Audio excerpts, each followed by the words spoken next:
إن الحمد لله نحمده ونستعينه ونستغفره ونعوذ بالله من شرور أنفسنا وسيئات أعمالنا من يهده الله ولا مضل له ومن يضلل فلا هادي له وأشهد أن لا إله إلا الله وحده لا شريك له وأشهد أن محمدا عبده ورسوله صلى الله عليه وسلم اللهم صل عليه وعلى آله وصحبه ومن اتبع سنته إلى يوم الدين. أما بعد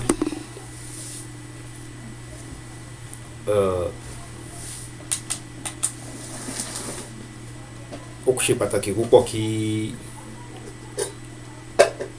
kí a sọ̀rọ̀ lórí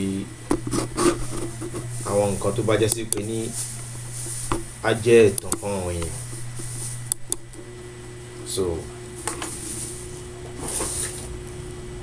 torí ọba Allah subhanahu wa ta'ala iṣẹ́ tí ó gbé fún àwọn olùmọ̀ ẹ̀sìn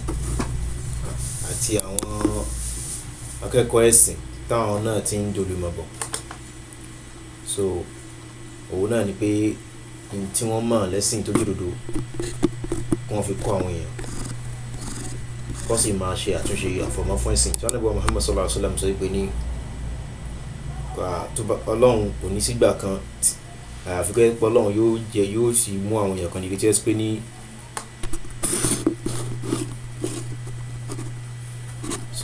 àwọn èèyàn tí wọ́n dúró déédéé tó sì ń lẹ́kọ̀ọ́ ẹ̀sìn fún ẹ̀sìn Islam yìí tí wọ́n máa ṣe àtúnṣe sí gbogbo irọ́ gbogbo ìbàjẹ́ táwọn tí oníbàjẹ́ fẹ́ ṣe nínú ẹ̀sìn yìí.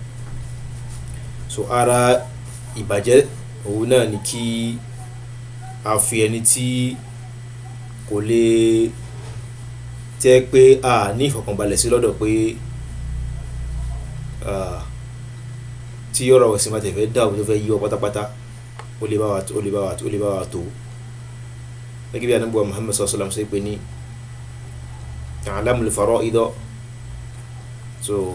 Ànábì ní fa innahu nisful ilm wa innahu yunsa wa innahu awwalu shay'in tazamu min ummati. Ibi kan mo fẹ́ lo àdìsí riwaya kan wá ní hatta tẹ́ fi dípò àwọn èèyàn wọ́n máa ṣe yapa lórí ọ̀rọ̀ pé ta ni yóò bá wa dá sọ́rọ̀ ẹ̀sìn, ta ni yóò bá wa pín ogún, ta ni yóò bá wa ṣe ọ̀rọ̀ ogún yìí. Walam yujad man yafsil baynahuma aw kama qala.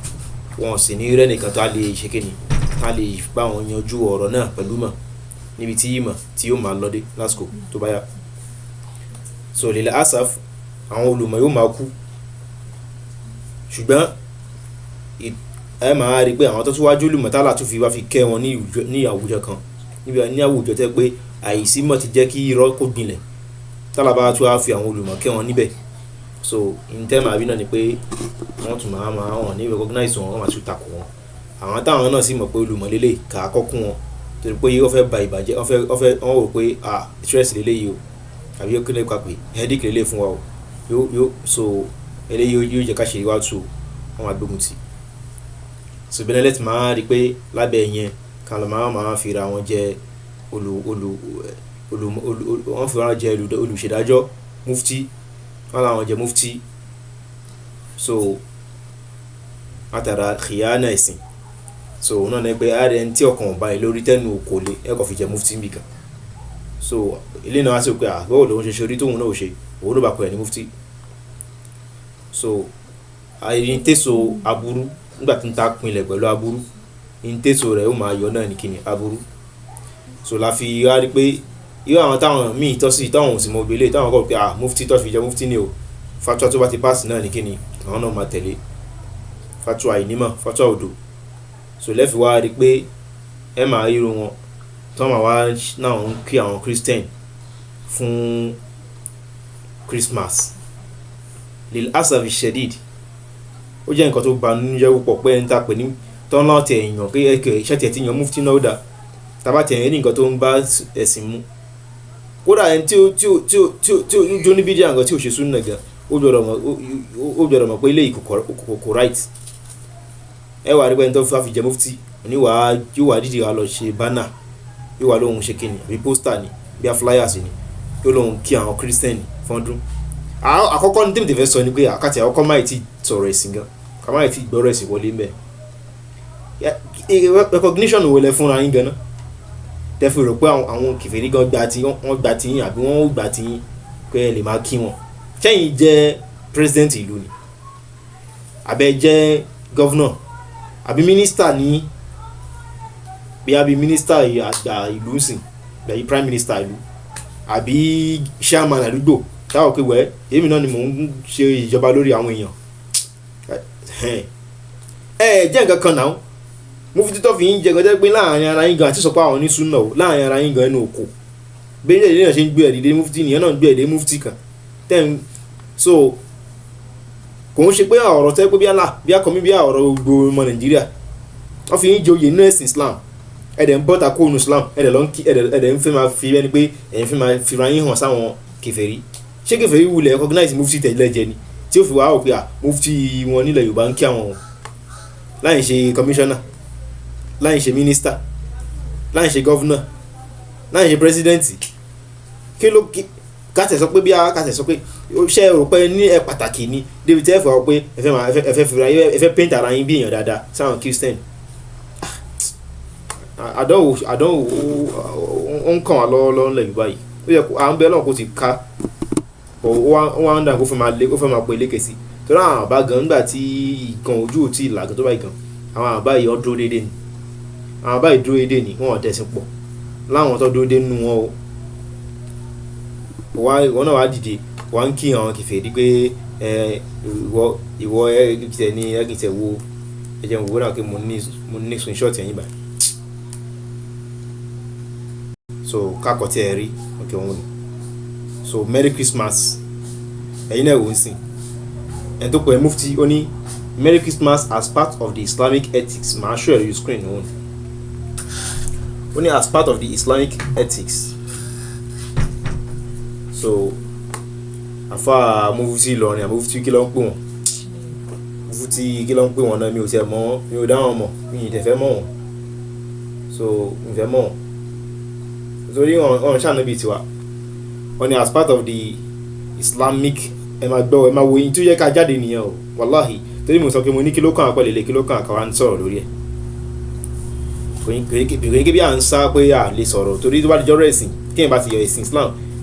gbogbo wa ogun gbogbo wa azin gbogbo wa ló bá tó o lè bá ó dàbí gbogbo àjọ wa ní ọkọ̀ ojú omi ni tẹ́yìn ká fún ma lọ máa ṣe tó wìn nígbà torí tó kọjú omi bá dá lùsìn gbogbo alájọ tẹ̀rẹ̀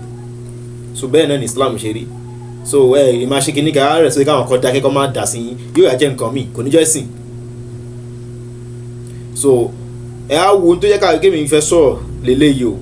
tó yẹ ká mo wọlé pọ̀ tó ṣàti sẹ́ǹdẹ̀ sáwọn bọ́dà mi tó máa ṣe kíní mi tẹ̀ ní sọ̀rọ̀ lórí ẹ̀ ó ní as part of the Islamic irọ́ tó wà bẹ́ẹ̀ nìyẹn o ó ní Merry Christmas wá ní àwọn èèyàn ṣe burú báyìí ó ní as part of the Islamic English yẹn gan kò yé mi bí ó dẹ̀ ju level mi lọ ní mi mọ̀ ó ní as part of the Islamic the ethics and tenets okay ó ti yé mi ó ń tò ní lẹ́rọ kankan as part of the Islamic and the ethics and tenets or and the tenets ṣé ethics and tenets ṣe lẹ́rọ kan ni as part of the Islamic and as part of the Islamic the ethics and tenets ó do pé so mo kàn náà understand ẹ pé láàkọ́ fi àìgbé ẹ̀kọ́ ẹ̀sìn wò àti àwọn ẹ̀kọ́ ìjọmọlúàbí ẹ̀kọ́ àwọn ethics tí ẹ kí wọn ní àti tenet ẹ̀sìn kan lélẹ̀ ó ní I extend my sincere as part of the Islamic ẹ̀wọ̀n pé wọ́n lélẹ̀ ìsìn so ó wá ní I extend my sincere greetings to church leaders and the entire Christian in Yoruba land wallahi hadha kadhibun ala din kadhibun ala Allah so ìyẹn ni pé ní ara tí ẹ̀sìn Islam tó kọ́ wa tó ní ká máa ṣe ìtumọ̀ ìrìbó wọn tó kọ́ nìyẹn o ara tí ẹ̀sìn Islam ní ká máa ṣe òun náà ní pé ní tẹ́yìn sọ tẹ́wàá fi ṣe jawabu yìí nígbà yìí ní pé I extend my sincere greetings so to the church leaders and the entire Christian in Yoruba land bá kú sọ pé and beyond kó má jẹ́ Yoruba land nìkan so wúrọ́ in tó jẹ́ kí n sọ̀rọ̀ nìyẹn o pé gẹ́gẹ́ bí ẹ̀kọ́ ẹ̀sìn gẹ́gẹ́ bí àwọn torí gbogbo tó tó kalẹ̀ Islamic ethics tenets gẹ́gẹ́ tí wọ́n ní pé gẹ́gẹ́ bí àwọn principles of Islam gẹ́gẹ́ bí ẹ̀kọ́ sí Islam kọ́ wa pé ká ìyẹn ni pé kí ká máa kí yín nígbà ọdún yín èmi náà wá ṣe kí ni mò ń extend sí ẹsibò ó tún ní sí ẹ mò ń extend kíkí mi o kíkí tọkàntọkàn sí gbogbo olórí ìjọ lórí church o àti gbogbo Christian ilẹ̀ Yorùbá àwa ni ẹ dúró ń bẹ̀ ẹ dúró ń bẹ̀ yẹn ẹ má kọjá bẹ̀ yẹn pé ẹ pèlè gẹ́gẹ́ bí ẹ̀kọ́ ẹ̀sìn yẹn ìwọ lẹ pa wàláhì ẹ̀ ń parọ́ mọ́ náà ẹ̀ ń parọ́ mọ́ Nàbí wa Muhammad sallallahu alayhi wa sallam torí pé ẹ gbọ́dọ̀ báàkì ẹ̀ fún wa wípé ní Ànábì sallam ṣe bẹ́ẹ̀ ó ṣe rẹ́ẹ̀rì wọ́n ń ṣọdún wọn o láwọn sábà tẹ́ pé ọdún ẹ lọ kẹ́ ẹ o wọ́n ní lọ gé tíra mi ìfẹ́ fa kíní lójú bọ̀wé dàbó yẹ kí yàn ká tíra fún yín àwọn àfáà ti yanjú àwọn ọ̀rọ̀ yìí nínú tafsir ti Qurtubi ọ̀rọ̀ yìí lọ rẹ̀gẹ̀dẹ̀ ń bẹ̀ tafsir Ibn Kathir ọ̀rọ̀ yìí lọ rẹ̀gẹ̀dẹ̀ ń bẹ̀ tó ń mú àtàrà àwọn sàhábí wa àwọn ọ̀rọ̀ àwọn sàhábí àtọ̀rọ̀ Ànábì wọn sallam fún rẹ̀ lórí ọdún àwọn kèfèrí Abdullahi ibn Amr ibn al-As fún rẹ̀ ó ní la tadkhulu alayhim fi kana'isihim fa inna ghadaba Allah alayhim fiha ó ní ẹ má ṣe lọ máa wọnú ilé ìjọsìn wọn lọ bá wọn lọ máa lẹ́yìn bá wọn ṣọdún torí pé ìbínú Ọlọ́run ibi tí fẹ́ ló bẹ́ẹ̀ nìyẹn ó ní torí pé ìbínú Ọlọ́run bá ń bẹ lórí wọn lórí ọdún bí ọdún tó ń ṣe so o wọ́ ṣọ́ọ̀ṣì lọ bá wọn ìgbẹ́ òun fi ẹnu rẹ wọnú ẹ̀sìn wọn torí pé ta nídìí ń bẹ̀ ojú pé ìtàn ṣe tán torí ẹ̀ tán ṣe àwọn sahaba tó bá di ọdún Nairuz àti Mahrajan táwọn àwọn olóòbọ máa ń ṣe àwọn sábà ǹjẹ́ agbọ́pẹ́ nìkan ni wọ́n kí wọ́n rí irú ìtẹ̀yìn ṣe tásì mẹ́pẹ́ ọdún Christmas èyí náà ọdún òrìṣà ẹ̀sìn àwọn Christianity ọ̀sẹ̀ àwọn Christian tọ́pa Christ àti Masi òrìṣà méjì tọ́pa papọ̀ ǹjẹ́ agbọ́pẹ́ àwọn sábà kí wọ́n rí fún ọdún wọn ṣe pé àwọn hadith rẹ̀gẹ̀dẹ̀ tó wà nù Ibn Majah ẹ̀yin pẹ́yìn Mufti ẹ máa lẹ́yìn ní àwọn tafsiru ẹ dákun ẹ lọ wo tafsiru àwọn àyà yìí tọ́nà sí pé ní alladhina la yashhaduna az-zur wa idha marru bil-lagwi marru kirama ọlọ́run ní ẹ wo tafsiru kí láǹfà tú mẹ́ ẹ lọ wo tafsiru kí láǹfà tú alladhina la yashhaduna az-zur ọlọ́run náà mú ní onígbàgbọ́ òdo àwọn làwọn tó yẹ sí pé ní la yashhaduna az-zur wọn kì í lọ bá wọn dá sí ọdún azur ọdún ẹ̀sìn àwọn kèfèrí wọn kí ló ń dá sí tafsir táwọn fà tún ni ẹ lọ ka tafsir Ibn Kathir àbẹ́ sọ pé Ibn Kathir ò ṣe tafsir ìmọ̀ká ẹ̀ lè sọ bẹ́ẹ̀ ẹ lọ ka Qurtubi ẹ lọ ka tafsir ti Jarir Tabari àbí ibi rẹ̀ pé tíra nílẹ̀ náà létí náà lẹ́ẹ̀ka ni bí a tẹ̀dọ́ ìṣòro ti mùsàkìm lẹ́ẹ̀ka ẹ wá fẹ́ bẹ́ẹ̀ sí alájẹ ẹ wá sọ pé as part of the Islamic ẹ bọ́lẹ̀ ń bẹ̀ gẹ́gẹ́ bí àwọn ọmọ kan wọ́n ní ẹ bọ́lẹ̀ ń bẹ̀ Southwest and Nigeria as a whole on the occasion of 2024 Christmas celebration I pray that may the spirit of the season brings about peace and blessings to our land and Nigeria in general. wọ́n ní season greet ẹ máa wo aláṣetẹ́ o wọ́n ní season greeting from office of the Grand Mufti of Yoruba land òun náà pàtàkì ara láfi sọ pé ẹ̀jẹ̀ máa ń pàtàkì ara yín office of the ta ló mọ̀ yín rí owó oṣù lẹ́yìn gbàǹbì ìjọba mọ̀ yín rí tẹ́yìn náà sọ pé from office of bí ẹni office kan tó pàtàkì bẹ́ẹ̀ mi gan ti wọ́n àyè sì ti bá set up place kan fúnra mi tí mo set up library ara mi tí mo náà kọ́ra ní Mufti ẹ wá dé mi lọ kọ́ọ̀tù pé mo kọ́ra ní Mufti bí àmàdé máa jẹ́ Mufti ọ̀hún gan sí ẹ wá gbé mi lọ kọ́ọ̀tù pé èmi náà kọ́ra ní Mufti ẹ jọ ebi ta ti fẹ́ dá ẹjọ́ ìnú kọ́ọ̀tù fẹ́ mọ̀ ẹ jọ ẹ̀yin èèyàn mo ti jẹ́ Mufti báyìí láti èyí lọ Mufti hasan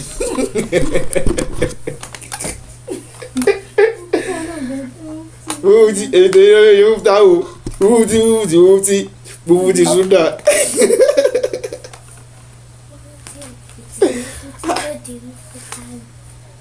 ayọ̀ máa rẹ̀ tọ̀ jẹ́ ó dẹ̀ pọ̀ pàtàkì ara rẹ̀ fa from office of the Grand Mufti ẹ̀dọ́rọ̀ Grand Mufti tó ń kí àwọn kèfèrí kó ọdún tí ẹ pé ìyìn tó ẹ fi jẹ́ Mufti fún náà ní aláwọ̀kọ́ náà ní tó yẹ ká kọ́ lára rẹ̀ Kùránì àti ìtumọ̀ Kùránì ayé Al-Kùránì lọ́nà tó ń bẹ́ẹ̀ wí pé àwọn mùsùlùmí gidi wọn kì í bá wọn yashhadun owó mọ̀tún yashhadun ni wọn sọ pé kò ń ṣe la yan'aqidun àbí la yurawwijun àbí la yabda'una zur la yashhadun wọn kì í lọ bẹ̀ wọn kì í wọn kọ́ lọ bẹ̀ débi tí wọ́n wà ṣe kí ni táwọn àlepa àwọn ọlọ́wà ń kí wọn lọ́n kún wọn lọ́wọ́ abẹ́rẹ́ ẹni pa mufti lórí wa ní kí ni mufti lórí kí lẹ jẹ́ o wọ́n fọwọ́ pé grand mufti of Yoruba land grand mufti of Yoruba land lẹ́yìn ok grand mufti of Yoruba land Edo and Delta rọ́bìtọ̀ grand mufti of Delta ṣé mufti àbá tó wà mẹ́ ṣọ́gbà mufti kò dúró lásán gan ṣọ́gbà yín sí mufti ṣọ́gbà pẹ́jọ òun lọ ẹ láìkẹ́ máa tọrọ yín fa ṣẹ́sìn náà lélẹ̀ ẹ̀wọ̀n pé ẹ̀tàn jẹ́ lélẹ̀ hádà wúrò ẹ̀ ń tàn àwọn èèyàn ni ẹ̀ ń tàn àlùmọ́ ànábì ànábì wa sọ pé oríire ní fáwọn tẹ́tí pé ní yòsùlẹ̀ hó nàmá àfisàlà náà sí táwọn èèyàn bá táwọn ti bàjẹ́ àwọn táwọn máa tún ṣe àwọn lẹ́ni oríire nínú àlùmọ́ wọn àwọn olórí ìwé náà àlùmọ́ wọn so ilé òun ṣẹ̀sìn ẹ fẹ́ máa compromise kẹ́kẹ́ kárí nígbà tí a bá ń kí kèfèrí pé ẹ̀ ń kíkú ọdún ṣé wọ́n á túmọ̀ sí pé ṣé ọ̀nà ṣé hikmọ̀ iṣẹ́ ọgbọ́n bẹ́ẹ̀ yẹn láti pèsè Islam ọgbọ́n ò sí ń bẹ kò ṣe kẹ́ kí fọ́ọ̀dún ẹ̀ ní ọgbọ́n fi ń bẹ ní ọ̀nà tẹ́lẹ̀ fìgbà fi pèsè Islam tó wáá pé ní tẹ̀tẹ̀ ẹ̀ ń rò gan ni pé ẹ jẹ́ àṣẹ dáadáa sí wọn ká ṣe dáadáa sí wọn òun kò ń ṣe bí yẹn ànábì ò ṣerú ẹ̀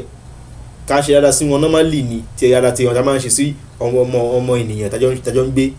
kò ń ṣe ká máa jẹ́ kọ́mọ̀ pé kọ́kàn fún ọlọ́kàn balẹ̀ ń bí ẹ̀sìn wọn torí nísìnyí tó bá di fi lọ́kàn balẹ̀ ń bí ẹ̀sìn rẹ̀ yóò rí pé nígbà tó bá dọ̀là tó bá sọ pé Islam lẹ̀sìn yóò rò pé kí ló wá ń fún òun lọ́kàn balẹ̀ pẹ́ sí òun kí òun sí ẹ ní dáhùn dẹ́sẹ̀sìn wọn ni ẹ wà ní ìwà dáadáa wọn máa wò pé lẹ́nu ṣe ní ìwà dáadáa tó yìí kò dẹ̀ bá mi dẹ́sẹ̀sìn mi ó súnmọ́ pé ẹ̀sìn tó ń ṣe yìí tó ń rí pé òun lẹ̀nà yìí ẹ̀sìn yìí náà dá nígbà tí ẹ̀ tí ì ṣe gan ẹ̀sìn yìí náà dá ó lè dọ̀ láti tá a lóun máa ṣe máa dúnyàn tó wá bá níbi kan tó wá bí àsìlámù ni látara pé ọkọ̀ rí pẹ́ ní dáadáa lànàbì kò ń ṣe ìgbà tá a bá sọ ẹ̀sìn wọn di tó tọ́ Ọlọ́run sọ pé ní inna dina inda Allahi Islam ẹ̀sìn lọ́dọ̀ Ọlọ́run ni Islam àwọn èèyàn wá ń ẹ̀sìn tó túnmọ̀ pé ẹ̀sìn míì bíi Christianity kò ń ṣe ẹ̀sìn lọ́dọ̀ Ọlọ́run àwọn wá ń celebrate ọdún nínú ẹ̀sìn míì tọ́lọ́run ní kò ń ṣe ẹ̀sìn lọ́dọ̀ òun ìwọ wá ń kí wọn ṣé mufti wá níwọ̀ yìí àbẹ̀ni tí ò gbádùn tí ò ní ìmọ̀ ẹ̀sìn tí ò dẹ̀bẹ̀rù Allah tí ò ronú àlìkẹ́yàmọ̀ tí kò bá dé nísinsìnyí wàhálà ti bẹ̀rẹ̀ lẹ́sẹ̀kẹsẹ̀ máa ní ẹ lọ túbà torí ń tẹ́ṣe ìgan ó lè sọ yín di kèfèrí lọ́dọ̀ Allah ẹ lọ túbà wàlá ẹ lọ kó dáhùn kí ó la kó fi yín mọ̀nà kó má ṣe àná lọ́nà láíláí إلي تعصينا بلا نقول شو على فن لا يتركي يوم سبحانك اللهم وبحمدك أشهد أن لا إله إلا أنت أستغفرك